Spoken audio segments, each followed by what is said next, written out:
O segredo por trás das sociedades secretas. Obviamente, o segredo por trás das sociedades secretas é um segredo que as pessoas não querem espalhar. Esse tópico particular é tão sério que eu não me aventurarei a dizer nada, ou pouco.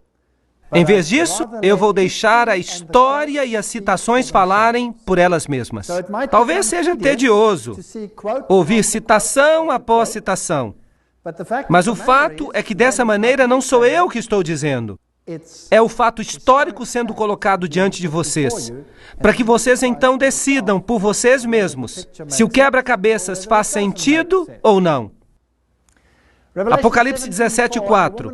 Achava-se a mulher vestida de púrpura e de escarlata, adornada de ouro, de pedras preciosas e de pérolas, tendo na mão um cálice de ouro, transbordante de abominações, e com as imundícias da sua prostituição. Há apenas uma única igreja no mundo inteiro que usa uma mulher com uma taça, e essa é a Igreja Romana. Aqui está a cidade do Vaticano. E aqui está uma mulher segurando uma taça. E ela é chamada Fides. Em todos os documentos. Fides. Agora, o que isso significa? Bem, vamos a uma boa fonte maçônica. Albert G. Mackay, o Manual da Cabana. Era um maçom de grau 33. E vai ficar claro o que isso significa. Ele diz: a mão direita tem em todas as eras sido considerada o emblema da fidelidade. E nossos antigos irmãos adoravam a divindade sob o nome de Fides, ou fidelidade, que era às vezes representada pelas duas mãos direitas unidas, e às vezes por duas figuras humanas, segurando-se mutuamente pelas mãos direitas. Numa foi o primeiro que erigiu o altar a Fides, sob o qual o nome da deusa dos juramentos e da honestidade era adorada. Então significa honestidade e fidelidade, mas é também o nome de uma divindade feminina. Agora, Apocalipse 17:5 chama essa instituição de a mãe das prostitutas. E Apocalipse 18:7, ela diz: eu me sento como rainha, eu não sou uma viúva, eu não lamentarei. Então ela pode ter perdido filhos durante a reforma, mas ela vai consegui-los de volta. Isaías 47:8, eu sou e não há nenhum além de mim, eu nunca serei uma viúva, ou sofrerei a perda de filhos. Ela vai controlar o mundo em um sentido espiritual. É isso que o poder diz. Agora, é interessante que o Vaticano, recentemente, em 5 de setembro de 2000, publicou o Dominus Iesus. Ela diz: as outras igrejas não são nossas irmãs. O Vaticano insiste.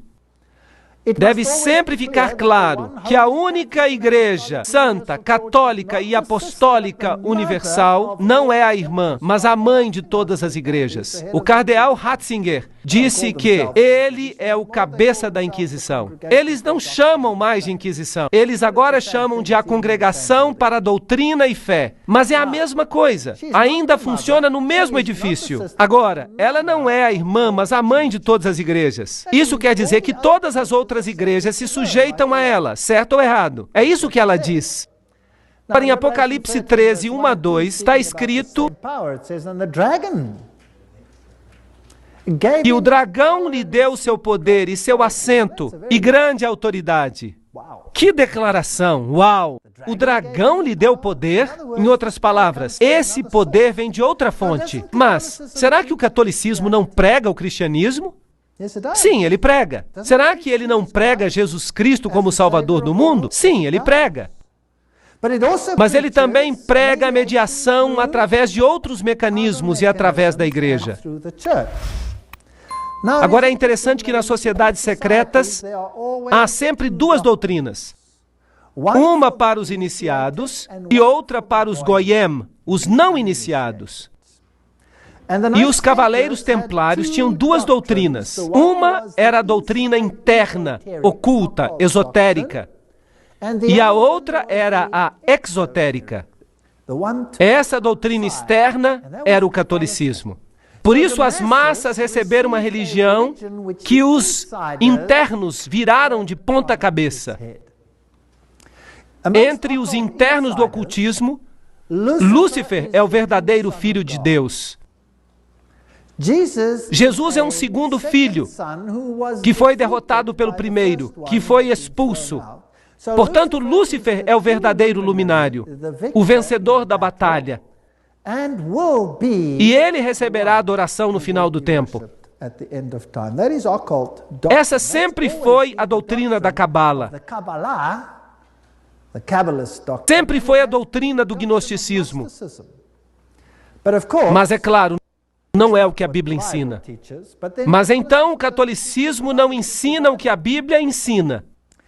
Apocalipse 17, 12 a 14 fala: os 10 chifres que viste são os 10 reis que ainda não receberam um reino, mas que por uma hora receberão autoridade como reis juntamente com a besta. Eles têm um propósito e darão seu poder e autoridade à besta. Eles farão guerra contra o Cordeiro.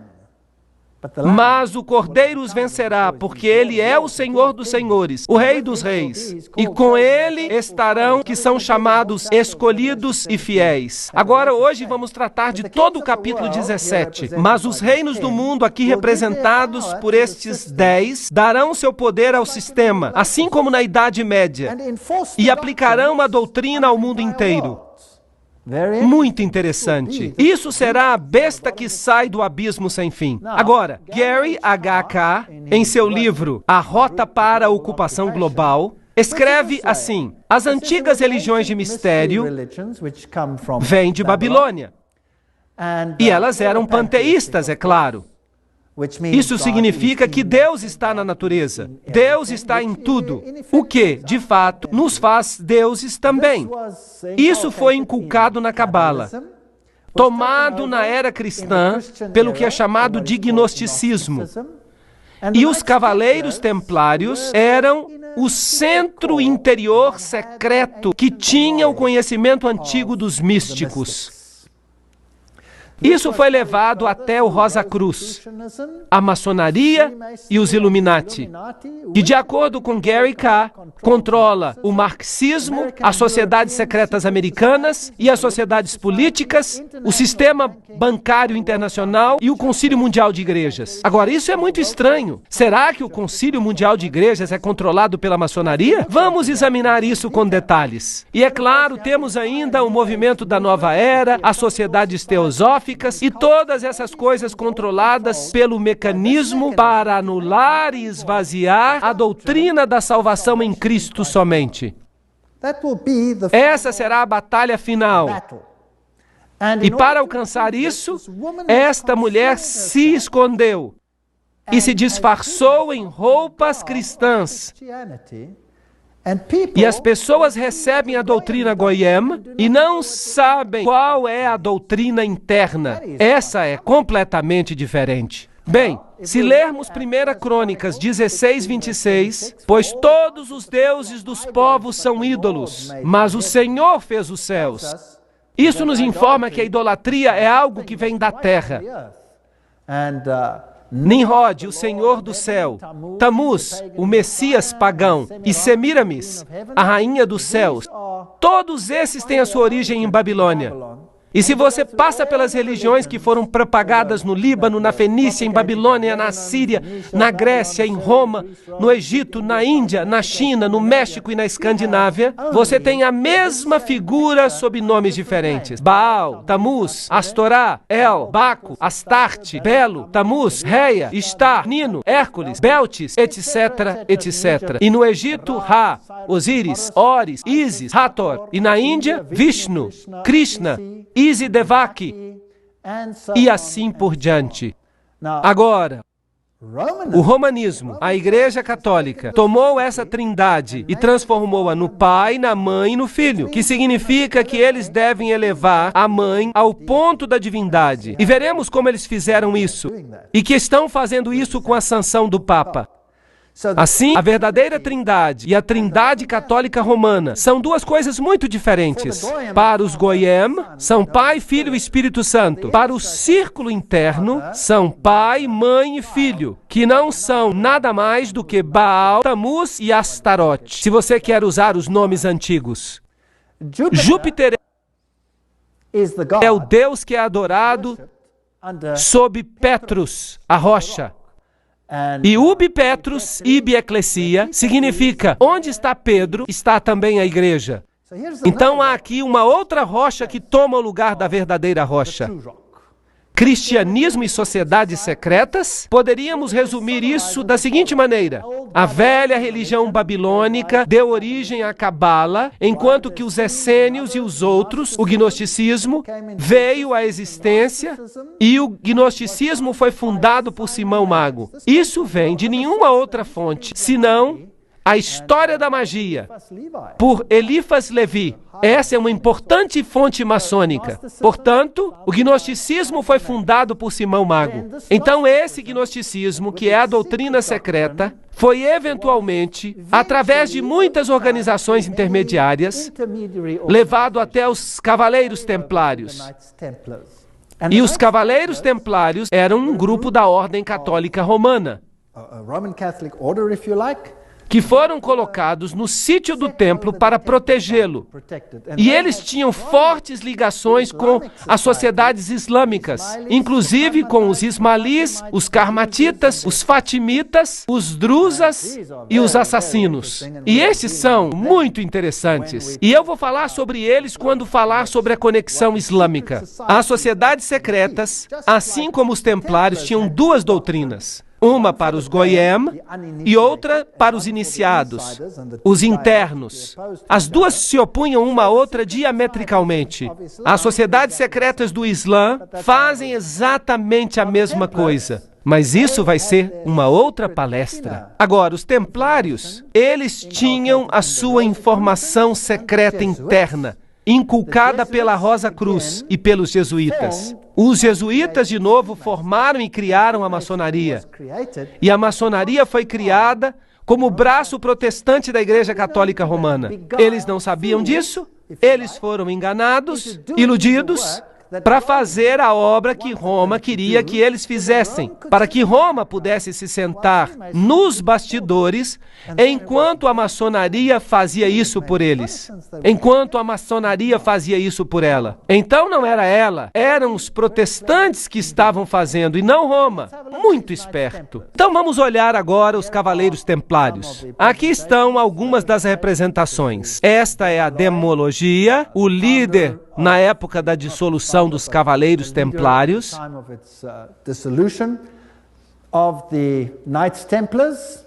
Era assim que se vestiam. Esse é um dos seus símbolos. E é um símbolo usado para muitas igrejas hoje. Sabiam disso? Muitas igrejas carismáticas usam esse símbolo. Isso é fascinante. Os Testemunhas de Jeová usam esse símbolo também. Vou dar uma outra palestra sobre isso. Agora vamos olhar o que o Sr. Webster, no livro Sociedades Secretas e Movimentos Subversivos, tem a dizer sobre os templários. Nós não vamos ler tudo isso, mas se você tem o vídeo, você pode parar e ler a citação. No ano 1118, 19 anos depois do fim da Primeira Cruzada, com a derrota dos muçulmanos, a captura de Antioquia e Jerusalém. Esses grupos foram fundados e foram eventualmente estabelecidos como templários. E então receberam de presente uma casa perto do sítio do Templo de Salomão. Por isso se chamam Cavaleiros Templários. Eles se tornaram uma ordem muito poderosa e famosa que controlava as finanças do mundo. Eles eram a elite bancária, se você preferir. E então, no ano 1128, a ordem foi sancionada pelo Concílio de Troy e pelo Papa. Era uma ordem católica romana dentro da igreja. Agora, alguns anos mais tarde, em 13 de outubro de 1307, essa ordem foi oficialmente terminada pelo rei da França, porque este havia descoberto o que eles estavam fazendo. O rei da França, Philippe le Bel, prendeu os templários, data de sexta-feira 13, outubro de 1307. E desde esse dia, a sexta-feira 13 é um dia de azar para o mundo todo. E as acusações feitas contra eles eram: A cerimônia da iniciação à ordem era acompanhada de insultos à cruz, a negação de Cristo e obscenidades grosseiras. Havia todo tipo de coisas. Lembrança de Sodoma, pois aconteceu lá a adoração de ídolo, que era considerada a imagem do Deus verdadeiro. E ali estava Bafomé, este símbolo aqui de uma divindade, macho e fêmea, andrógena. A omissão das palavras da consagração na missa. O direito que os chefes leigos se arrogavam de dar absolvição e a autorização do vício não natural. Então eles tinham que amaldiçoar a cruz, pisar em Jesus, jurar aliança a Bafomé e sancionar esse vício pouco comum. Isso tudo era um crime sério naqueles dias. Então o líder foi sentenciado à morte, mas a ordem não desapareceu de fato. Mas o Papa ficou relutante em dizer isso. O ritual maçônico inclui referências aos cavaleiros templários. Por exemplo, aqui no livro Sociedades Secretas e Movimentos Subversivos, se diz: vários cavaleiros que tinham decidido resgatar o lugar santo da Palestina, dos sarracenos, formaram uma associação sob o nome de maçons, assim indicando que seu principal desejo era a reconstrução do Templo de Salomão. E a gente escuta muito sobre a reconstrução do Templo de Salomão hoje, e a história de Israel e essas coisas interessantes. Vamos falar um pouquinho sobre história. Vou levar a vocês a esse lindo palácio. Onde que vocês acham que ele fica? Fica em Jerusalém, fica em Notre Dame, no Vaticano, e é aqui que o Papa tem a sua representação em Jerusalém. É um palácio para um rei. Ali está a bandeira do Vaticano e há ali uma ala inteira que tem alguns artefatos papais muito interessantes. Agora, em Jerusalém, eu fui visitar o sítio dos cavaleiros.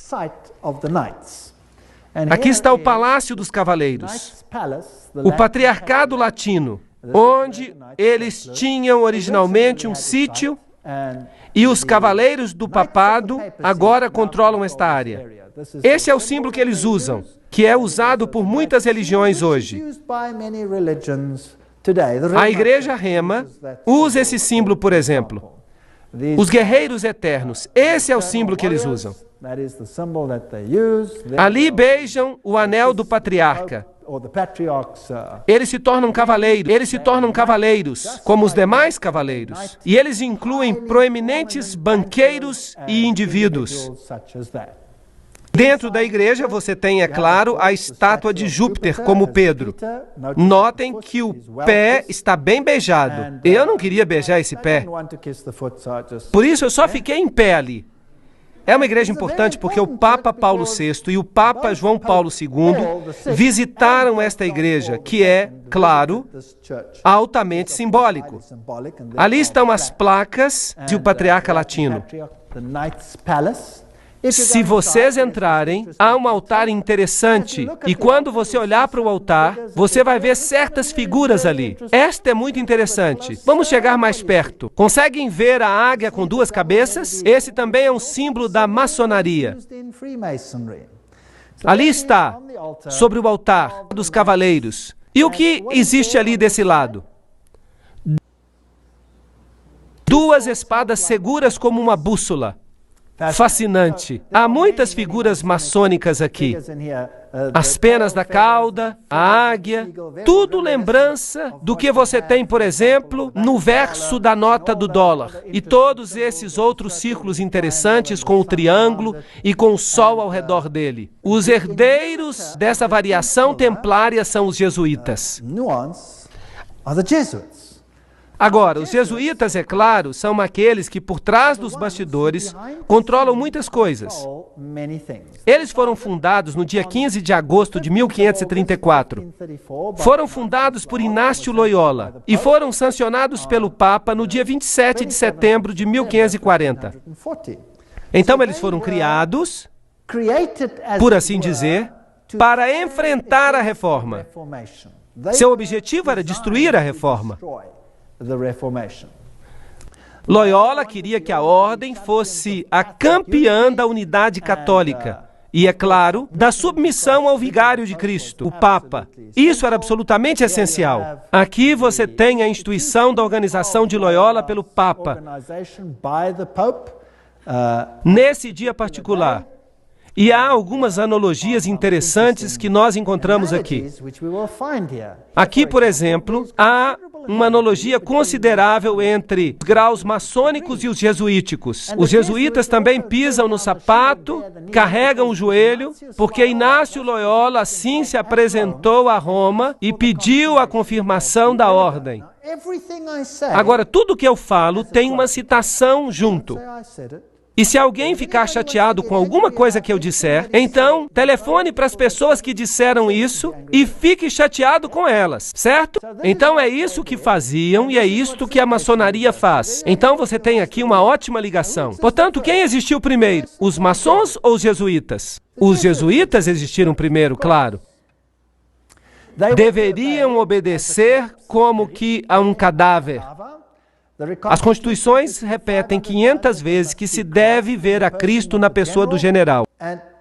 E se Deus lhe der um cachorro como general, você precisa obedecê-lo como se ele fosse o próprio Cristo. Aqui está a estátua de Loyola, num retiro jesuíta, Loyola em visão, a Sociedade de Jesus constituída na Capela de Notre-Dame, em 1534, agora a Capela do Sagrado Coração, em Paris, com muitas incrustações ocultistas. E aqui está o famoso juramento jesuíta que cada jesuíta faz quando ele se torna um jesuíta. Isso vai nos dizer algo sobre o caráter dos jesuítas. Ele diz, eu, e aqui você coloca o nome, na presença de Deus e de todos os santos, juro que Sua Santidade o Papa é o vice-regente de Cristo e é o verdadeiro e único líder da Igreja Católica, etc. Também diz aqui que este poder lhe foi dado pelo Salvador, Jesus Cristo, que dá ao Papa o poder de depor reis hereges, príncipes, estados, comunidades e governos. Tudo é ilegal sem a sua sagrada confirmação. Então ele pode destruí-los tranquilamente. Portanto, um jesuíta jura que se um governo não se sujeita a Roma, ele pode ser o quê? Destruído. Eu também declaro que eu ajudarei, assistirei e aconselharei a todos os agentes de Sua Santidade, no lugar onde eu estiver, e farei o máximo para acabar com os protestantes hereges e com as doutrinas liberais. As doutrinas liberais são doutrinas pelas quais você decide em que você quer crer. Você se atribui a liberdade de tomar a sua própria decisão, em vez de permitir que o Papa faça isso por você. E isso será destruído, e todos os poderes pretensiosos. E não importa onde você me envie no mundo, eu obedecerei. E eu prometo que eu não terei minha própria opinião. Eu obedecerei como um cadáver. E eu farei guerra, secreta ou abertamente, contra todos os hereges, protestantes e liberais, como me for ordenado, para destruir e exterminá-los à face da terra. Eu não pouparei nem idade, nem sexo, nem condição. Eu enforcarei, matarei, ferverei, tirarei a pele, estrangularei e enterrarei vivo estes terríveis hereges. Arrancar-lhes-ei os estômagos e os ventres de suas mulheres. Esmagarei as cabeças de seus filhos contra a parede, para aniquilar para sempre essa raça desprezível. Parece mesmo uma promessa cristã, concordam? Uma promessa muito cristã. Será que eles fizeram isso? Bem, eles esmagaram as cabeças das crianças valdenses contra as rochas para fazerem com que seus pais se arrependessem. No Império Otomano, e essa é uma história interessante, na Sérvia, eles pegavam as crianças, eles as jogavam no ar e eles as amparavam com suas baionetas. Não eram pessoas boas. Agora, você pode dizer que era o Islã, que não eram os jesuítas. Podemos debater isso. Falaremos sobre isso em outro momento. E o juramento diz que se eles não puderem fazer isso abertamente, eles farão em segredo. É isso que um jesuíta jura. Esta é a famosa Universidade Pontifícia Gregoriana aqui em Roma. A mais prestigiosa universidade católica do mundo. Os jesuítas, em todas as suas sedes, têm essas figuras nas cavernas. Agora, no paganismo, todas as deidades saem de cavernas e têm as letras IHL H-S, que realmente significam Isis, Horus, Set, isto é, a trindade egípcia. Claro que eles dizem que significa Jesus Hominum Salvator, Jesus o Salvador dos homens, mas não, significa IHS, e seu símbolo é o triângulo com o olho que vê tudo, representando essa divindade. Eles também usam o pilar, ou a estela, se você prefere. Eles têm o símbolo com o triângulo e o olho. O círculo interior, que é também o símbolo usado no movimento da Nova Era. Nós já vimos que Gary K. diz que a maçonaria controla o movimento da Nova Era e que os jesuítas controlam a maçonaria, ou a criaram. Esta é a Universidade dos Jesuítas em Praga. No alto dela, eles têm Atlas, não Jesus Cristo. Se você for a uma sede jesuíta moderna, eu visitei esta. Às vezes eu sou chique. Ali estou eu, tirando foto, e dentro eles têm uma figura de Cristo. Mas este não é Cristo, é Atlas, segurando o mundo sobre os seus ombros, disfarçado. Eles têm esses símbolos contra a parede ali. Este símbolo é o símbolo de Hermes. Se você tirar a cruz, então você tem o símbolo de Ísis. Temos aqui símbolos pagãos. Esses símbolos estão ali desde que foi construído, etc, etc. Ali simbolismo, Maria. O M é o M maçônico. O triângulo, Reia, a deusa. Aqui está uma igreja na Alemanha, uma catedral. Dentro você vê esse círculo com uma cruz nele. As espadas cruzadas. Tudo usado pela maçonaria. Agora, se voltarmos até a antiga Síria, essa era uma cruz proeminente, uma cruz maltesa, vem do antigo paganismo. Eles têm o símbolo das estrelas aqui, duas estrelas, uma sobre a outra, e duas cruzes, uma sobre a outra. Eles têm o compasso com uma lua, um símbolo com uma estrela nele, que é o símbolo que o Islã usa, por exemplo. Eles têm o calendário solar e a tríplice coroa. Tudo isso é usado pelo papado. As cruzes de cabeça para baixo representam a vitória de Cristo. Martelos e compassos e foices são símbolos que prevalecem no mundo. Ali está Jesus, em pé sobre o crânio e os ossos cruzados, que é o símbolo de Júpiter, o deus Júpiter, que é Lúcifer. De novo, cruzes de cabeça para baixo. Esta é uma catedral muito importante na Alemanha. Se você for lá, você vai encontrar Janos de duas cabeças. E então você vai ver essa assim chamada estátua de Davi, mas claro que não é Davi. É o deus Pan, porque ele tem a flauta de Pan na mão. E Davi não tinha a flauta de Pan. Então eu tentei encontrar o lado negro de Pan, porque há o lado claro e há o lado negro. E eu encontrei. Aqui está, esse com cascos, na mesma catedral. Eles escondem o seu simbolismo oculto. E se você entrar e logo na entrada, você descobre isso aqui. Este é o deus Anubis, que não tem nada que ver com o cristianismo. Ali está ele de novo. Mas agora você tem a fênix, que se ergue das próprias cinzas. E você tem o símbolo de Júpiter e um monte de outros símbolos. Aqui e do lado da capela, você tem todos os símbolos do zodíaco, servindo a várias divindades como Marte, Aquário, etc. E a maçaneta é um yin e yang. Isso não tem nada a ver com o cristianismo.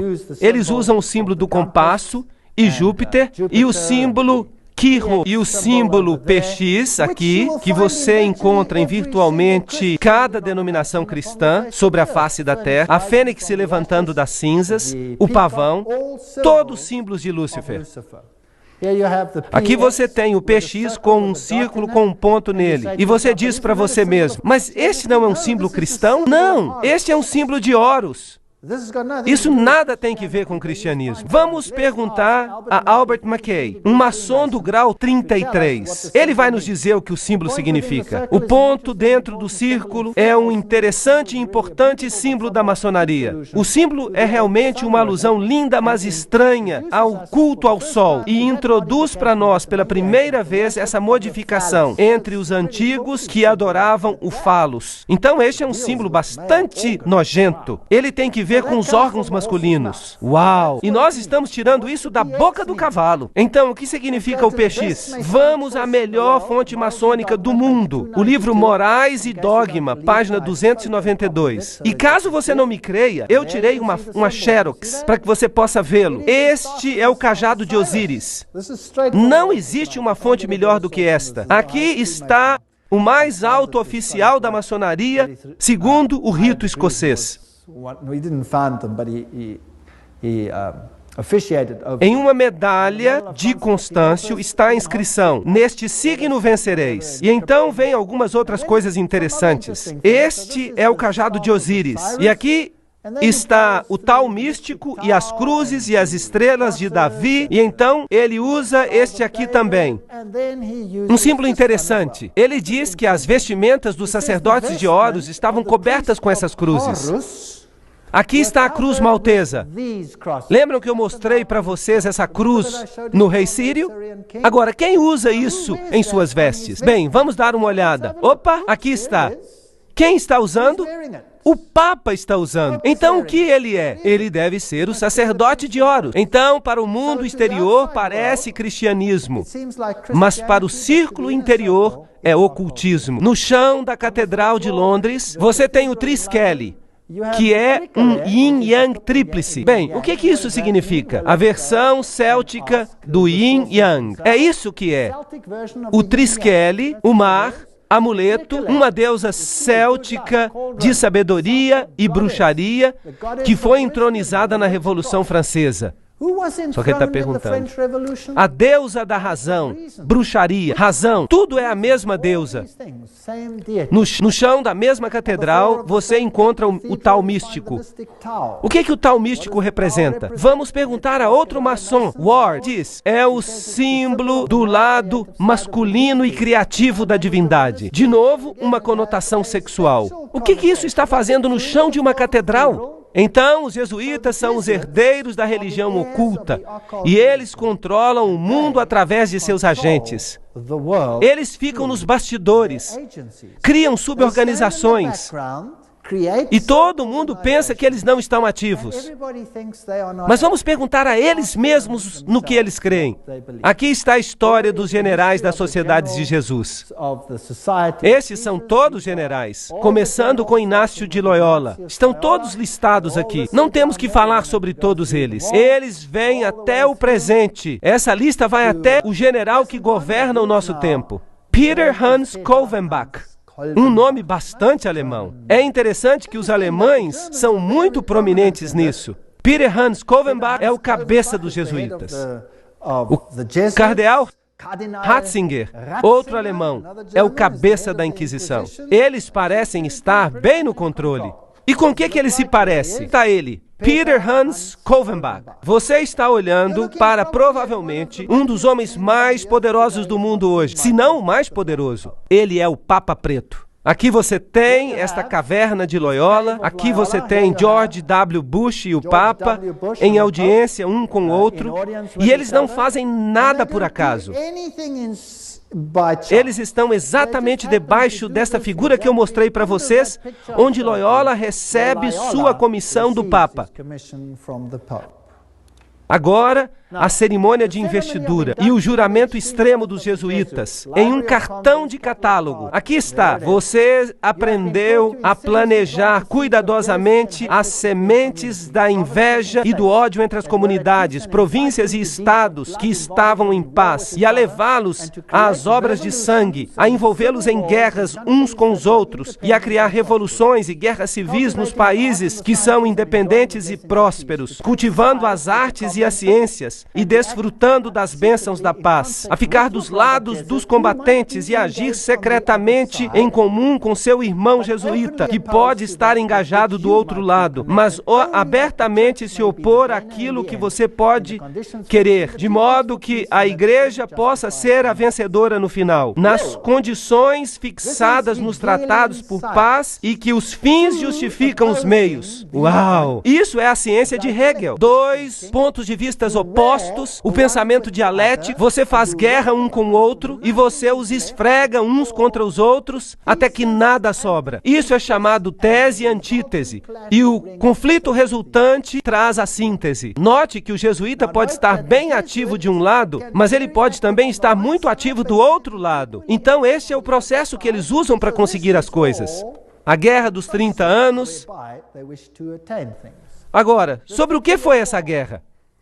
O objetivo, o alvo, era a guerra se tornasse uma guerra de aniquilação. Além disso, era possível para eles permitir que a paz fosse concluída com países, com governos rebeldes que tinham imposto uma lei que dizia que os jesuítas não mais deveriam mostrar a cara. Vocês sabiam que os jesuítas foram expulsos de virtualmente todos os países, inclusive dos países católicos, porque eles eram tão decisivos? Os reis católicos não podiam expulsá-los. Se um rei católico ousasse expulsar um jesuíta, aquele país era destruído. Católico ou não? E os jesuítas voltaram. Você pode ver isso na sua nota de dólar. Então, a responsabilidade tremenda por essa terrível guerra de 30 anos deve repousar sobre o imperador Ferdinando II e seus professores, governantes e amigos do peito, os filhos de Loyola. Tudo que eu estou dizendo são citações do livro Papado, um inimigo da liberdade civil e religiosa. Em 1550, o Papa Júlio III declarou a sua exigência de poder temporal político universal, evidenciada por esta nova moeda que ele cunhou. O seu lema dizia: a nação e o reino que não me servir perecerá. Notem que isto é uma declaração católica romana, que a nação e o reino que não servir ao papado perecerá. O que isso tem que ver com os países protestantes?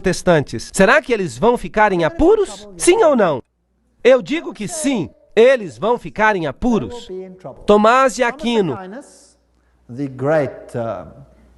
o grande filósofo da Igreja Católica Romana, disse: o Papa, por direito divino, tem poder temporal e espiritual como Rei Supremo do mundo. O Papa de Roma, como cabeça do governo papal, tem soberania absoluta e supremacia sobre todos os governos da terra. Todas essas citações são muito poderosas. Não há nada medíocre nessas citações, e elas vêm das principais fontes.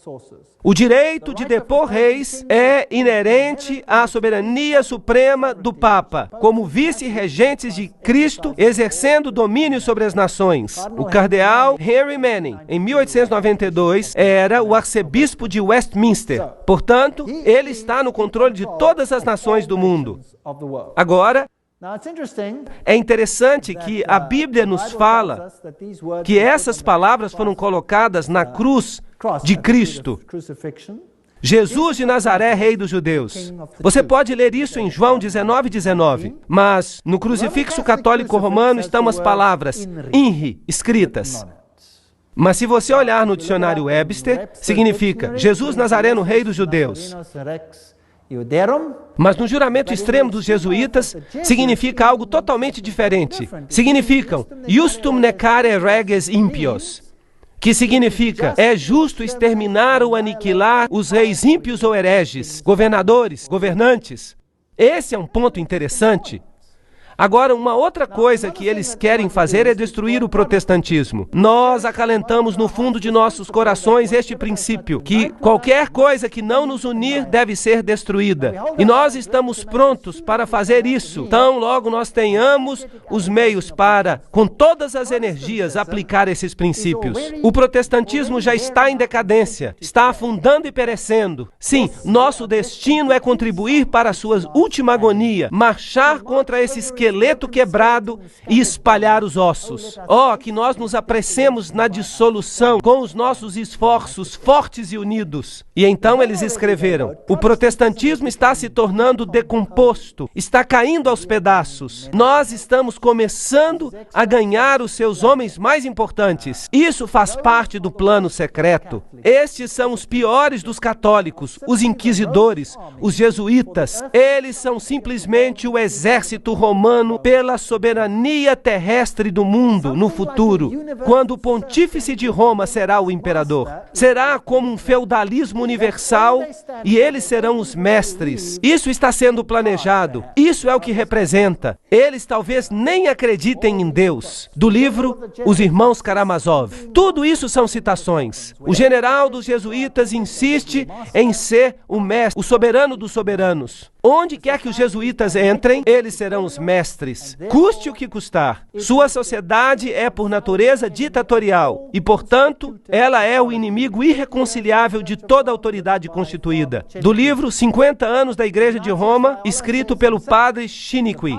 O próprio Inácio Loyola diz: o poder do general será sem limites. Tudo o que ele achar necessário para honrar a Deus, ele terá mesmo o poder de mandar voltar ou mandar em outras direções aqueles que vêm diretamente dos papas. Então esta é uma ordem poderosa. Friedrich von Hardenberg disse: nunca antes na história do mundo houve uma sociedade assim. O próprio Senado romano não fazia tramas para dominar o mundo com grande certeza de sucesso.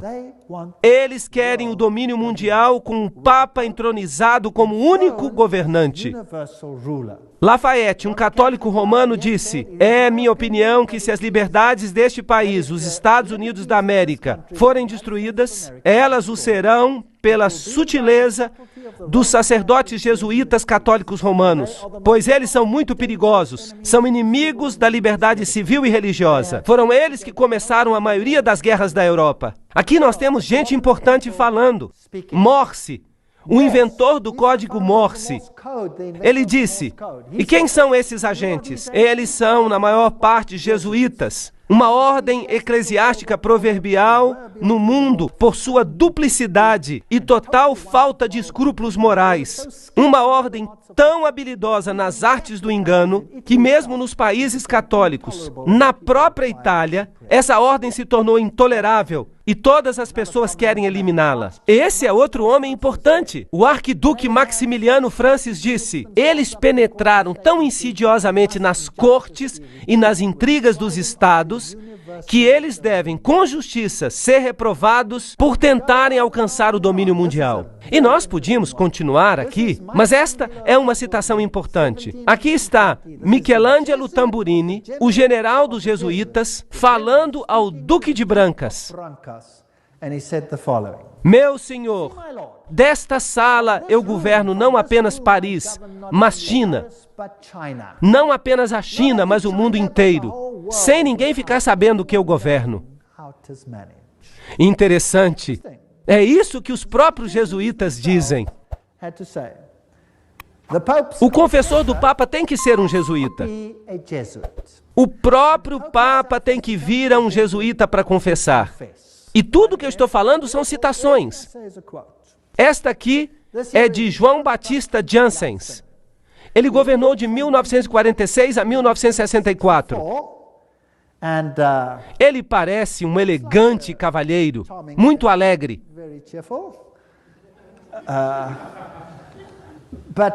Não obstante, vejam esta fotografia que foi tirada do Saturday Evening Post em 1959. E aqui está o que ele comanda. E nós vamos falar dessas coisas na próxima palestra. Ele controla as seguintes sociedades secretas: a Ordem Militar Soberana dos Cavaleiros de Malta. Então é ele quem manda nos Cavaleiros de Malta. A Loja Maçônica Shriner, segundo o rito escocês. A Ordem dos Illuminati. Os Cavaleiros de Colombo. Os Cavaleiros da Ku Klux Klan. Benai Berit, a Nação do Islã e seu exército particular chamado os Frutos do Islã, a Comissão da Máfia, o Opus Dei, junto com várias outras irmandades menores. Então cada uma dessas seitas secretas, cada uma dessas sociedades secretas é controlada pelos jesuítas. E como eles as controlam? Qual é seu objetivo? E quem é membro, por exemplo, dos Cavaleiros de Malta? E quem hoje é membro dos Cavaleiros de Colombo? Quem é membro do Benai Berit? Quem controla os Frutos do Islã? Quem controla a Opus Dei? Quem controla Skull and Bones? E todas as outras sociedades secretas? Qual é a sua agenda? É isso que precisamos descobrir. Lembrem-se que Roma quer recuperar domínio total. E se eles são o centro da teologia templária, então eles querem controlar o mundo para o dragão, não para Jesus Cristo. O dragão lhes deu seu poder e seu trono e sua grande autoridade. Isso é assustador. E esse poder pode estar dominando o seu país como ele domina o meu. Mas as boas novas é que Jesus predisse isso. Nós lemos no Apocalipse, ele diz que não importa quanto eles se associem, não importa quanto eles tramem, o reino vai para quem? Vai para Jesus. Apenas esperem. Portanto, não há nada a temer. Na próxima sessão eu mostrarei para vocês as sociedades secretas e eu mostrarei quem são os seus membros.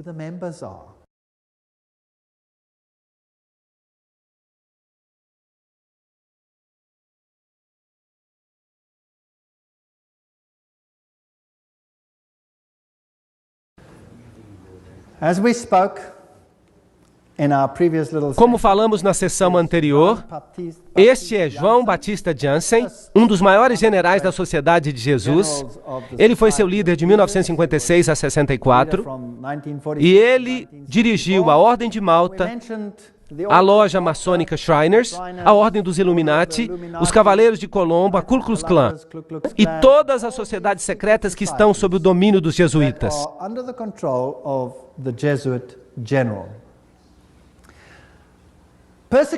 A perseguição à Igreja Católica na Alemanha foi dirigida apenas contra os elementos que não se submeteram inteiramente à centralização crescente da autoridade na Igreja e no Estado. Então, às vezes, parece que até os católicos estão sofrendo, mas somente os grupos católicos que não estão totalmente submissos a este sistema serão subjugados. Algumas ordens católicas de fato se opunham aos jesuítas. Elas foram exterminadas, foram eliminadas. Na Revolução Francesa, os dominicanos tomaram a Inquisição dos jesuítas, mas eles foram eliminados e os jesuítas a recuperaram. Seu objetivo era e ainda é destruir os efeitos da reforma e reestabelecer o Sacro Império Romano da nação alemã. Uma grande Alemanha, em outras palavras, deve se tornar o centro do Sacro Império Romano ressuscitado. Leo H. Lerman, 1942, um historiador americano, disse isso. É fascinante que o presidente da Rússia, ou um presidente da Rússia, melhor dizendo, e muitos líderes políticos receberam a garantia que a Alemanha desempenhará um papel importante na nova Europa de hoje. Não é também fascinante que foi um padre jesuíta, o padre Stempfel, e não Hitler, que escreveu Minha Luta? De fato, você pode lê-lo, próprio livro Minha Luta. Agora, a SS usava este símbolo do crânio e dos ossos cruzados. Que isso era símbolo? Vocês se lembram? Era o símbolo de Júpiter, o deus da morte. Era também o símbolo de Osíris, que era o deus da morte. Anubis era simplesmente uma outra forma de Osíris. Ele era o deus da morte. Ele é o deus dos mortos. Mas Jesus disse, eu sou o Deus dos vivos. Eu não sou o Deus dos mortos, eu prefiro servir ao Deus dos vivos. A SS foi organizada por Himmler, de acordo com os princípios da Ordem dos Jesuítas. Os serviços e exercícios espirituais prescritos por Inácio de Loyola constituíram um modelo que Himmler tentou cuidadosamente copiar. A obediência absoluta era a regra suprema. Toda a ordem tinha que ser executada sem hesitação. Cada comentário que eu estou lendo vem de uma fonte confiável. De novo, naquele ótimo livro, O Grande Conflito, nós lemos sobre os jesuítas. Por toda a cristandade, o protestantismo foi ameaçado por inimigos formidáveis. Os primeiros triunfos da reforma no passado fizeram com que Roma reunisse novas forças, na esperança de realizar a sua destruição. Nessa época, a Ordem dos Jesuítas foi criada. Notem o que esta citação está dizendo. O poder mais cruel e inescrupuloso de todos os campeões do Papa. Eles se separam de todos todo laço terrestre, de todo interesse humano, estão mortos para a afeição natural, para a razão, para a consciência, inteiramente silenciados, não conhecem nenhuma restrição, a não ser as da sua ordem, e nenhuma obrigação, a não ser estender o seu poder. Nós não precisamos ler a citação toda. Percebemos que o que eles queriam era destruir o protestantismo. A ordem dos jesuítas, portanto, representa a corporificação de um sistema que busca domínio político e temporal. E sobre o mundo inteiro. Você pode me dizer, a China não se sujeitará. Bem, nós já lemos uma citação pelo general jesuíta em que ele disse que ele controla a China. Quem controla o comunismo? Os jesuítas o criaram e, portanto, eles o controlam. Eles praticaram isso na América do Sul. Eles praticaram e o instituíram ali. Muito interessante. Este é o conde von Hohenbrüch, em 1911, um nobre alemão e ex-jesuíta que diz essa mesma coisa. Qual é o objetivo, então, dos jesuítas? De acordo com eles, eles só buscam a maior glória de Deus. Mas se você fizer um exame, você vai descobrir que o seu objetivo é o domínio mundial. São eles que dominam o mundo. Uma citação após a outra. Além disso, o Papa tem milhares de agentes secretos no mundo inteiro. Eles incluem os jesuítas e os Cavaleiros de Colombo, os Cavaleiros de Malta, Opus Dei e outros. O Serviço Secreto do Vaticano e seus agentes de campo não ficam em segundo lugar para ninguém. Mesmo Dave Hunt, o historiador batista americano, diz isso. Então vamos dar uma olhada em algumas dessas instituições. Vamos começar pela maçonaria. O livro The Grand Design Exposed diz, a verdade é, os jesuítas de Roma aperfeiçoaram a maçonaria para que ela se tornasse a mais eficiente e magnífica ferramenta, realizando seus propósitos entre os protestantes. Agora, certamente os membros da maçonaria devem eles mesmos estar enganados. Se eles vissem isso, eles não fariam isso, certo? Bem, de fato, a ordem está sendo usada e eles mesmos estão sendo enganados. E só nos altos escalões da hierarquia da ordem, os escolhidos é que sabem. E eles são controlados pelos jesuítas de Roma. Muito esperto, para obrigar o protestantismo a fazer o que você não pode fazer abertamente, porque o próprio protestantismo disse que você é o anticristo. Então, tudo isso é interessante. Este é um castelo templário e uma igreja na ilha de Maiorca, na Espanha, e ali, de novo, você tem a águia de cabeça dupla, e você pode ir a qualquer igreja naquela ilha, e você vai ver a águia de cabeça dupla nos altares dessas igrejas. Como eu já disse, Adam Weishaupt foi o fundador do jacobinismo, e ele é também o fundador dos Illuminati. De uma faculdade jesuíta em Ingolstadt, saiu uma seita conhecida como os Illuminati da Bavária, fundada por Adam Weishaupt. Seu fundador nominal, contudo, parece ter desempenhado um papel subordinado, embora conspícuo na organização da seita. Vejam vocês, eles usam fachadas. Agora, aqui estão dois generais jesuítas. Este é o general Ritchie e este é o general Ledochowski. E muito interessante, este aqui, 1773 a 1814, governou durante a supressão da ordem. Agora, notem que foi o próprio Vaticano que suprimiu os jesuítas de 1773 a 1814. O que aconteceu com o Vaticano naquela época? Ele recebeu a ferida mortal, foi levado para o exílio e morreu. Não está certo? Então, quem deu a ferida mortal ao papado? Foi a própria ordem da igreja. Foi uma luta pelo poder. E ele criou nessa época os Illuminati. Foram criados por Weishaupt. E é claro, ele é também o pai do comunismo moderno. Ele que com os jacobinos realizou a Revolução Francesa. Anos depois, o general jesuíta Ledochowski, com os seus bolcheviques, dirigiu a Revolução Russa em 1917. A mesma coisa que tinha acontecido com a outra revolução.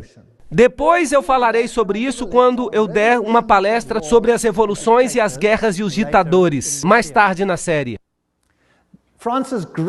A maior autoridade francesa nos jesuítas, Edmond Paris, disse: a Revolução Russa, pela eliminação do czar, protetor da Igreja Ortodoxa, não decapitou o grande rival e ajudou a penetração da Igreja Romana?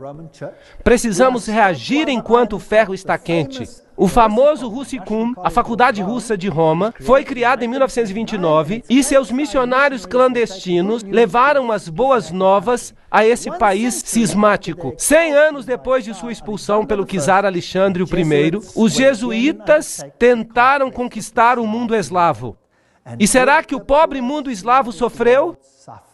Eles foram massacrados aos milhões. A história mostra o que aconteceu lá. Quando Stalin, provavelmente um dos maiores assassinos em massa de todos os tempos, fez isso. Frederico o Grande, chamado assim na Rússia, fez com que os mais elevados graus das constituições maçônicas do antigo rito fossem revividos. E ele mesmo escreveu a Constituição sob o guia do general jesuíta. A Enciclopédia da Maçonaria, de Albert G. Mackay, diz que ele mesmo fez isso. Interessante. E agora notem isso. Essa fonte é inacreditável. Aqui está Isis desvelada pelo próprio Blavatsky, o autor da doutrina secreta. Ela diz que os ritos são a geração dos filhos de Inácio de Loyola. O direito escocês e todos esses trabalharam sob as instruções do general dos jesuítas. Então quem controla a maçonaria? Os jesuítas, não há nenhuma dúvida disso. Aqui nós confirmamos a investidura do cavaleiro templar maçom nos conselhos da dita ordem da cavalaria, e esperando e confiando que ele diminuirá para conduzir a glória de IHS, o Altíssimo e Poderoso Deus, e honrará a marca que nós recomendamos. Aqui está um ritual da maçonaria que é totalmente jesuíta. Então, os jesuítas controlam a maçonaria. Aqui está um templo da maçonaria, em Oklahoma. Aí está IHS. Esse é o templo da maçonaria. É uma loja. Aí está IHS nela. Ainda velhas senhoras, homens e mulheres nesse país que lhes dirão com solenidade sinistra que se você vir a história da maçonaria através de suas ordens, você chegará à cabeça maçônica do mundo. Você descobrirá que esse indivíduo horrendo e o chefe da Sociedade de Jesus são uma e a mesma pessoa. James Patron, historiador americano. Há muitas pessoas que dizem essas coisas. Os Cavaleiros de Malta, os maçons estão na linha de frente, enquanto os jesuítas e os Cavaleiros de Malta estão nos bastidores. Os jesuítas controlam até os Cavaleiros de Malta. Quem são eles? Bem, o seu quartel-general fica em Roma. Esses cavaleiros costumavam ficar numa ilha, e eles costumavam ser uma ordem militar. Bem, eles ainda são uma ordem militar.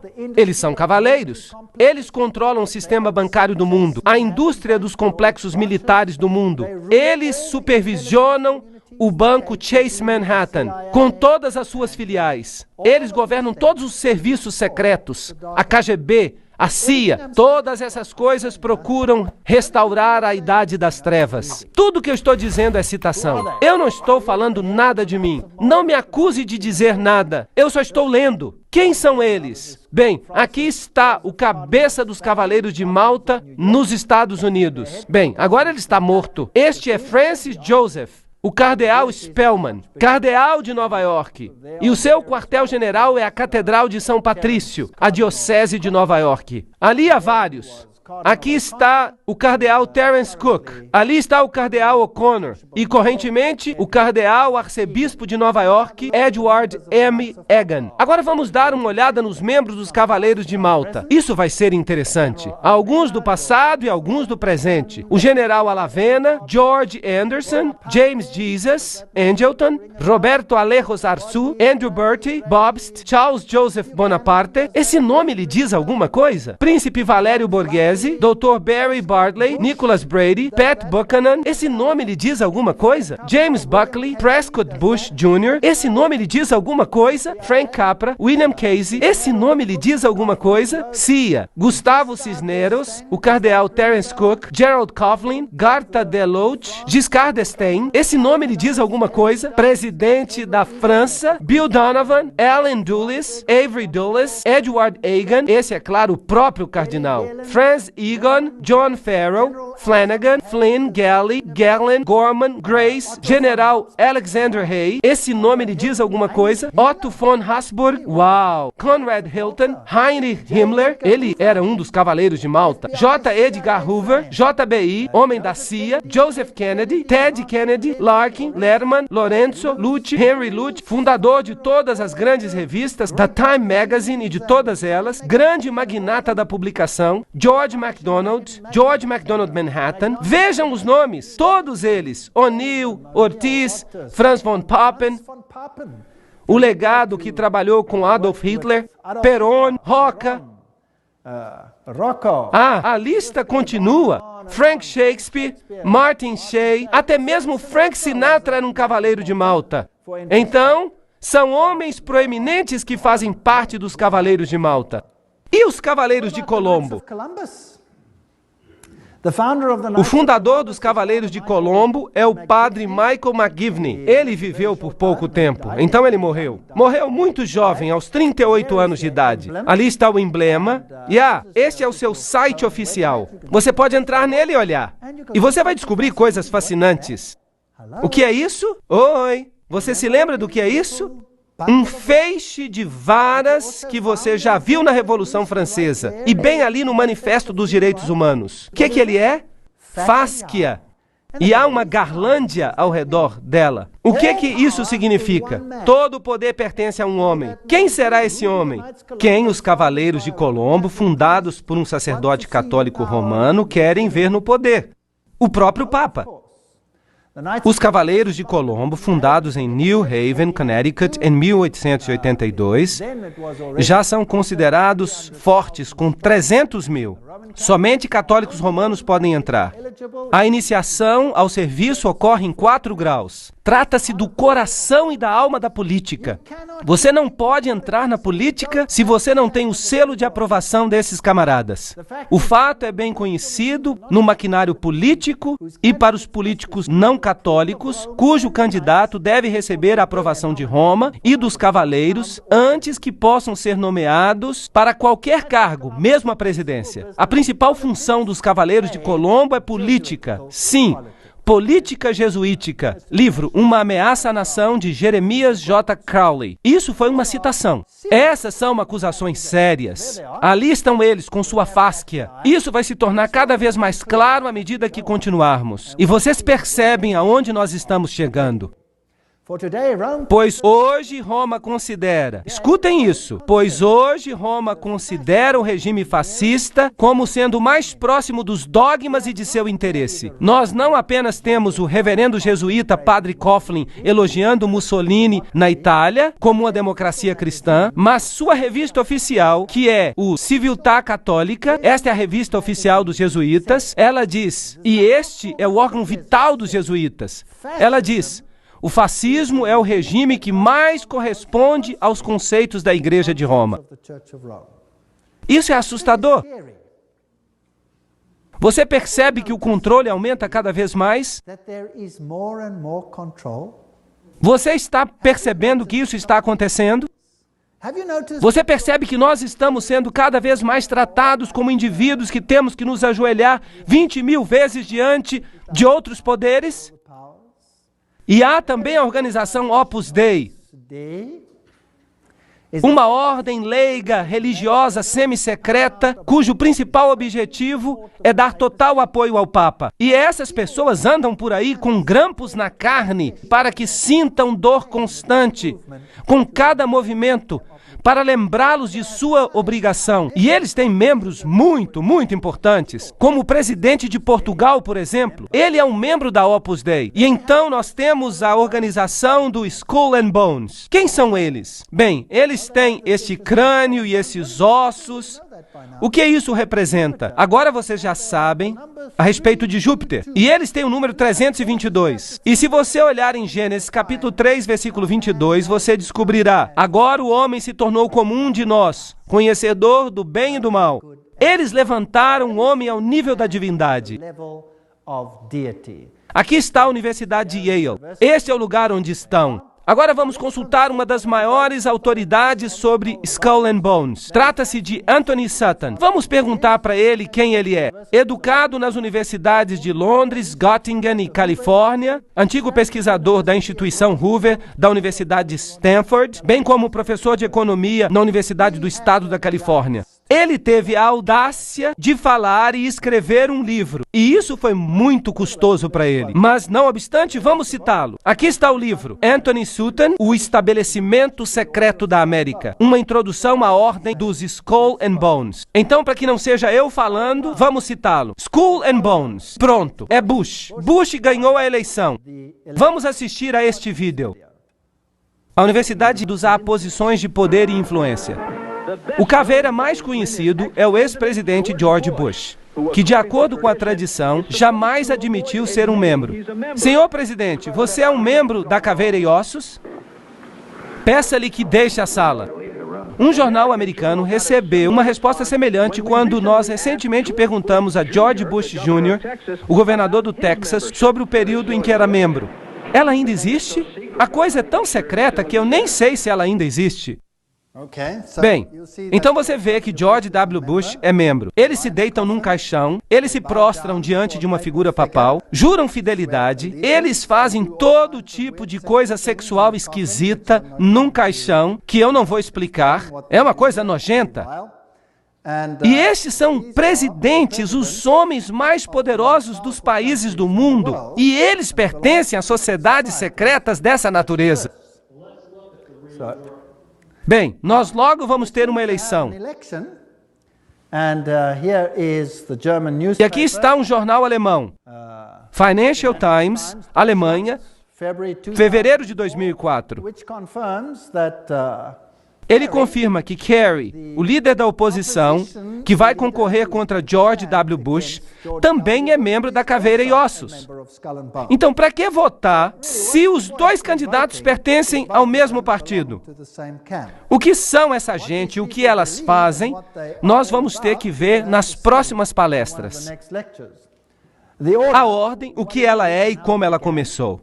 As pessoas que entraram conhecem-na como a Ordem. Outros a conhecem por mais de 150 anos como o capítulo 322 de uma sociedade secreta alemã. Isso é muito importante. De fato, isso foi descoberto quando eles invadiram uma instituição e lhes roubaram os documentos. Ela era oficialmente conhecida como Cartel Russell em 1856, ou como a Irmandade da Morte, porque eles servem o Deus da Morte, que é simplesmente Anubis, se você prefere, Osíris, se você prefere, ou Júpiter. A filial americana dessa ordem alemã foi fundada em 1833 na Universidade de Yale por duas pessoas, o general William Huntington Russell e Taft, o único homem que foi tanto presidente quanto ministro da Justiça nos Estados Unidos. Interessante. Agora, a ordem alemã, o que ela realmente significa? Os Illuminati tiveram sua origem na Universidade de Ingolstadt e ali recrutaram os alunos do corpo discente. Claro que tinham que ser estudantes com altas conexões. Vocês sabem, filhos de gente alta. A ordem teve sua origem em Yale em 1833, mas Caveira e Ossos é uma filial de uma sociedade secreta alemã. Então, que organização ela representa? Os membros ativos têm bastante influência para fazer com que seus filhos e parentes entrem na ordem. E há uma considerável quantidade de casamentos entre as famílias. E eles, então, pertencem a duas categorias principais. Pertencem à velha linha de famílias americanas e pertencem às famílias que têm grande riqueza. Quando um novo membro é iniciado na ordem, disse que hoje à noite ele morrerá para o mundo e nascerá para a ordem. Assim ele se referirá a ela. A ordem é um mundo em si mesmo, no qual nós temos um novo nome e 14 novos irmãos de sangue, também com novos nomes. Agora, há também uma filial britânica que foi estabelecida em Oxford, na faculdade de All Soul. E a filial britânica é chamada O Grupo. Então, a Caveira e Ossos não é apenas um. Você tem um grupo americano e um grupo europeu também. Então, o grupo se conecta com a filial judaica através dos Rothschilds, o círculo interior. E essa, então, é uma organização secreta mundial que tem os indivíduos mais elevados na indústria, no governo, em todos os aspectos da vida. E eles são, de fato, os governantes mais proeminentes do mundo de hoje. E se falamos da sede alemã da sociedade, então falamos dos Illuminati. E George W. Bush disse que havia 1000 pontos de luz iluminando o mundo naquele momento. É interessante que a Ordem escreve muitas constituições. Os membros também escrevem constituições. Por exemplo, Archibald MacLeish, que é um membro da Caveira e Ossos, ou era. Ele escreveu a Constituição da Unesco. Agora nós vamos ter que falar da Unesco. Vamos descobrir o que é. Igrejas, o Seminário Teológico da União está sob o controle da Caveira e Ossos. Um seminário muito interessante. Nós vamos falar com mais detalhes depois. As principais firmas de advocacia, de comunicação, da indústria, a Casa da Moeda, e tudo isso controlado pela Ordem. É assim que o capítulo 322 opera. Há um centro interior. Percebam que isso de fato é o olho que tudo vê, a beirada do olho. Mas há algo mais. Há um centro interior, há um círculo interior, há um círculo exterior, há um círculo atlântico. O Clube da Boêmia, notem bem, o Clube da Boêmia é parte da Caveira e Ossos. A Sociedade de Peregrinos, a Ordem da Penumbra, o capítulo 322 da Ordem, a Comissão Trilateral, tudo isso fica junto. Você pode de fato falar assim: o Conselho de Relações Exteriores, as Nações Unidas, os Bilderbergs, o Clube de Roma, o Instituto Real de Assuntos Internacionais e a Comissão Trilateral, com os Illuminati controlando tudo dentro, formando basicamente uma mesa redonda. Agora vocês viram que o Clube da Boêmia faz parte do pacote. Agora, o que é o Clube da Boêmia? Bem, aqui está a Gruta da Boêmia. A edição de 2 de agosto de 1982 da Newsweek relatou, e aqui está uma outra citação: o acampamento de verão mais prestigioso do mundo, a Gruta da Boêmia, está agora funcionando 75 milhas ao norte de São Francisco. Fica numa floresta, é uma fortaleza, mas, estranhamente, a gente consegue penetrar mesmo em fortalezas. E um jornalista disposto conseguiu entrar. Os 2.700 acres furiosamente guardados é uma extensão de campo do Clube da Boêmia, uma instituição ultra exclusiva somente para homens de São Francisco, à qual o presidente republicano desde Herbert Hoover pertence. Isto é apenas uma citação. Esta é a cerimônia da Gruta da Boêmia, que foi fotografada, que foi filmada. Claro que estava escuro, muito secretamente por um jornalista que causou a maior confusão. Agora você consegue ver pouca coisa neste slide. Então eu vou explicar para você o que está acontecendo. Nesta floresta, os homens aparecem nus. Nus! Eles têm que andar pelados. De fato, alguns membros deixaram a sociedade porque eles estavam cansados de caminhar nus. Agora, imaginem, todos os presidentes dos Estados Unidos foram membros da Gruta da Boêmia.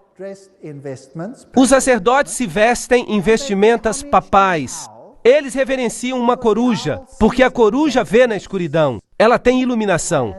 Eles adoram a natureza. Eles dizem: a beleza nos envolve agora, e nós a adoramos. Esta é a natureza. É culto à natureza. E eles honram a coruja e se prostram diante dela. Essa é a pior forma de paganismo. Existem outros rituais sobre os quais eu não quero falar. Eles acontecem entre esses homens pelados. E se vocês lerem suas Bíblias, vocês vão descobrir que aqueles que adoravam em grutas eram chamados de pervertidos. Eles eram pessoas de alta posição e estavam entre os mais altos da sociedade. E periodicamente vinha um bom rei e fazia uma limpeza, mas então eles voltavam ao poder. Este é o culto à natureza, este é o culto a Pan, este é o culto a Lúcifer, e os presidentes do mundo são membros. Vamos agora ver o vídeo da Gruta da Boêmia.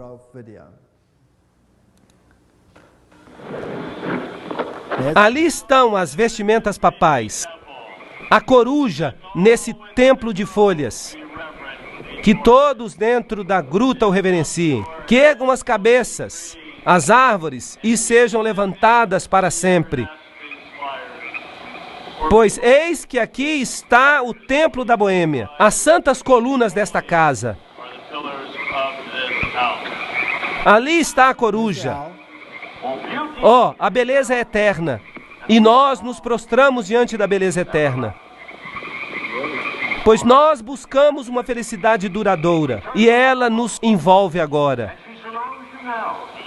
A grande natureza, o refúgio do coração cansado. Nós nos prostramos apenas diante de ti, grande natureza. Ela é sempre fiel. Os amigos podem nos falhar. Por isso precisamos nos aproximar como filhos. Criancinhas que sempre creem, que nunca duvidam da sua beleza e da sua fé. Sacerdotes da Boêmia, o nosso fogo funeral aguarda o seu cuidado. Príncipes de toda a sabedoria mortal. Coruja da Boêmia, nós te imploramos, concede-nos o teu conselho. Coruja da Boêmia, concede-nos o teu conselho.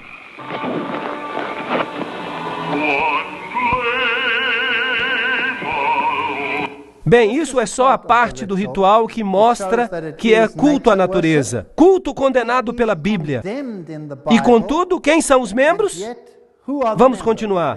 Este é um artigo em Mother Jones, de 18 de agosto de 1981, volume 6, página 28, e relata quem são os membros proeminentes. Por exemplo, George P. Schultz, Stephen Batchel, Gerald Ford, Henry Kissinger, William Buckley. Você pode imaginar todos eles andando pelados e adorando uma estúpida coruja? Isso não é patético? Fred Hartley, Griffin, Haywood, Coors, Teller, Ronald Reagan, Clausen, George Bush, William French Smith, etc., etc., etc. É patético. Modus operandi da ordem. As atividades da ordem são dirigidas para a mudança da nossa sociedade, para a mudança do mundo, para trazer ao mundo uma nova ordem. Esta será uma ordem planejada que restringirá a liberdade individual. Isso é fascismo. E eu lhes mostrarei as encíclicas papais que vão fazer os seus cabelos se arrepiarem com respeito às coisas que vão acontecer ao mundo. E acreditem em mim, eu moro num país onde isso está sendo implementado. Você pode ver isso acontecendo todo dia. É assustador. Mas você não precisa ter medo do que está acontecendo. Se você sabe por que está acontecendo, você não vai se desesperar. Mas há milhares que estão atirando na própria cabeça porque não conseguem mais tolerar isso. 4.000 fazendeiros expulsos de sua terra, assassinados apenas no meu país. Perderam tudo, perderam a esperança, atiraram em suas próprias cabeças, exterminaram suas famílias inteiras, porque é melhor para elas morrerem do que viverem com isso. E vocês sabem o que? Você dá uma palestra como esta e você mostra o que está nos bastidores e você sabe o que acontece? Eles se enchem de esperança, porque eles percebem que não é uma coisa que eles não compreendem. Uma vez que eles começam a entender a figura total, eles recebem esperança e eles dizem, uau! Então nós estamos mesmo no fim, porque isso é apenas o sinal de que Jesus está voltando. Haverá um reino melhor. Entreguemos as nossas vidas a Jesus Cristo, porque este mundo nada tem a oferecer. E eles então têm esperança. Então eles eram negativistas, mas eles ouvem uma palestra assim, por exemplo, e isso tem um efeito positivo, impressionante nos países onde essas coisas estão sendo implementadas atualmente. Nenhuma constituição vai proteger você contra isso. Eles controlam a educação. Eu mostrarei isso a você nas próximas palestras. Controlam o dinheiro, a lei, a política, a economia, a história, a psicologia, a filantropia, a medicina, a religião, a mídia. Nada escapa ao seu controle. E lembrem-se, eles não pertencem nem à esquerda nem à direita. Eles controlam os partidos da direita e os partidos da esquerda. Controlam os dois, é o princípio de Hegel. É a lógica de Hegel. Lembrem-se que tanto Marx quanto Hitler, os extremos de esquerda e direita, são apresentados como inimigos, mas eles evolveram do mesmo sistema filosófico, o sistema de Hegel. Eu estou citando um dos principais pesquisadores deste campo. Isso nos faz gritar de angústia intelectual por causa dos marxistas e dos nazistas. Lembram-se que os jesuítas nos disseram que eles devem servir de um lado e de outro? Lembram disso? Que eles devem criar conflito dos dois lados? O conflito dos opostos é essencial para causar a mudança. Isso eles querem. Hoje, esse processo pode ser identificado na literatura da Comissão Trilateral, na qual a mudança é promovida e a administração do conflito. Você já ouviu essa frase antes? Tudo bem, o conflito é essencial. O Estado é absoluto. Então, o Estado deve ter total controle. Isso significa que as pessoas devem abrir mão dos seus direitos para o Estado. Vocês estão vendo isso acontecer nos Estados Unidos atualmente? Claro que sim. Então, o Estado pede completa obediência. Um indivíduo não existe para si mesmo, nesses assim chamados sistemas orgânicos, mas somente para desempenhar um papel na operação do Estado. É isso que acontece também sob o nazismo. Tanto Hegel quanto Kant são filósofos por trás desse sistema. E eu fico atordoado. Eu estava na Europa há 4 semanas na Alemanha, e os líderes, o presidente da Alemanha, eles saíram e colocaram garlândias em frente das tumbas dessas pessoas e disseram: sua filosofia tornou uma nova Europa possível. Eles os honraram.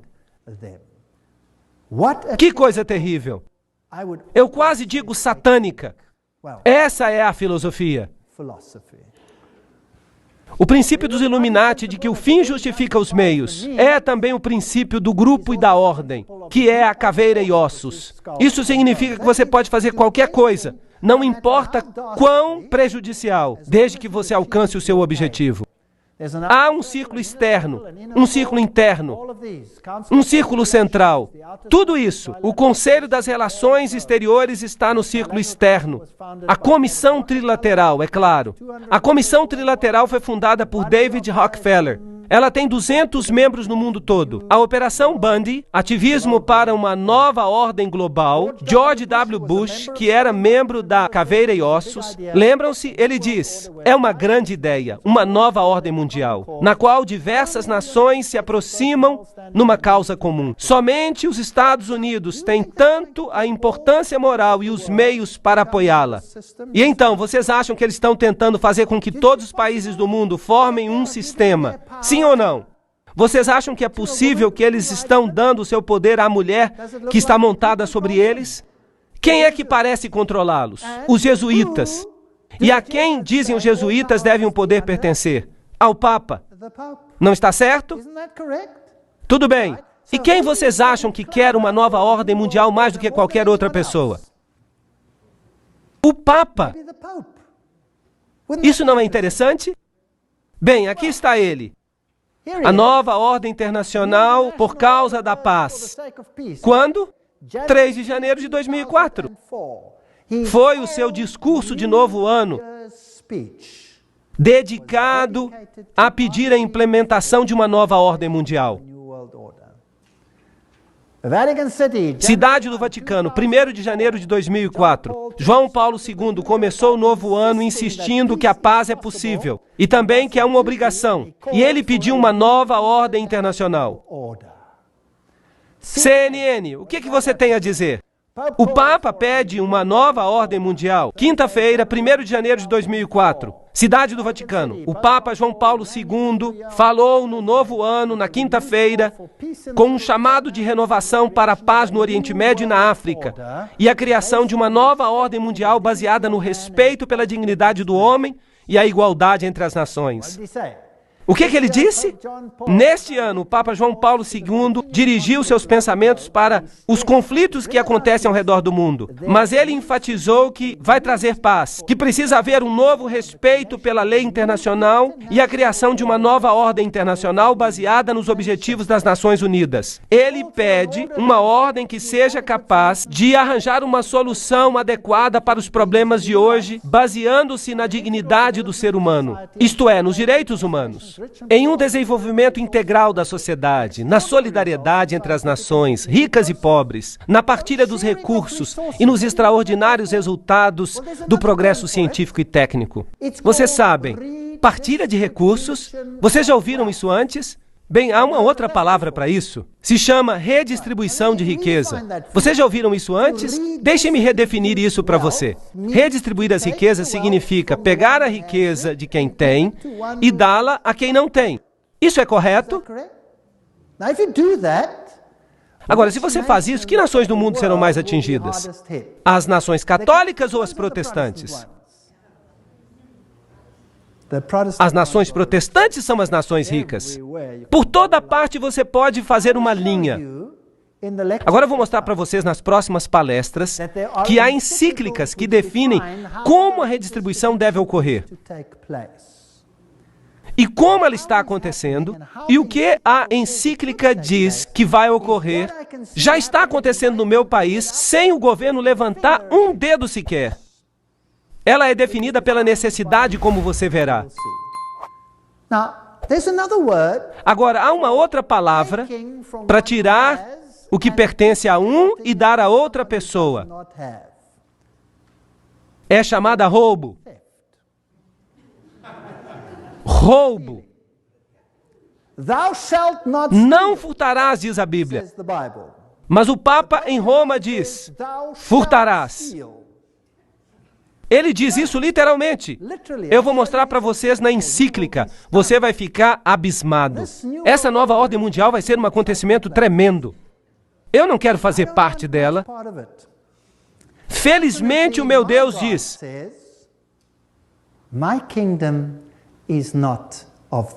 o meu reino não é deste mundo. Se fosse, eles lutariam por mim. Mas não é deste mundo. O meu reino é lá de cima. Você deve colocar os seus tesouros lá. Você deve colocar o seu coração lá. E porque eu vivo onde eu vivo, eu consegui me libertar daquilo que eu ganhei. Porque eu sei que ele não significa nada. Vocês sabiam que no meu país, se você sair de férias e você se demorar, quando você voltar, a sua casa já está ocupada e você não pode expulsar os invasores, mesmo que a casa seja sua. Vocês sabiam disso? Porque eles necessitam, portanto, eles têm o direito de invadir, mesmo que não seja deles. Isso não é piada, isso é fato. É assustador, mas quem se importa?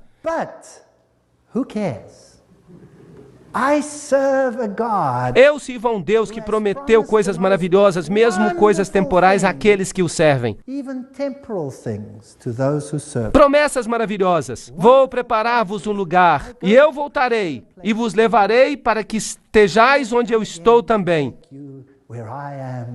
Na casa do meu pai há muitas moradas.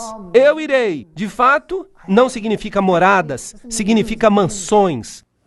Deus preparou coisas que fariam com que as coisas deste mundo se tornem insignificantes. Então que eles tenham o seu reino, que eles tenham a sua diversão, porque o meu Deus diz que este mundo vai acabar e que o reino de Deus reinará para sempre. Por favor, não percam as próximas palestras. Nós entramos na montanha russa, que vai nos levar a lugares maravilhosos. Obrigado por terem vindo.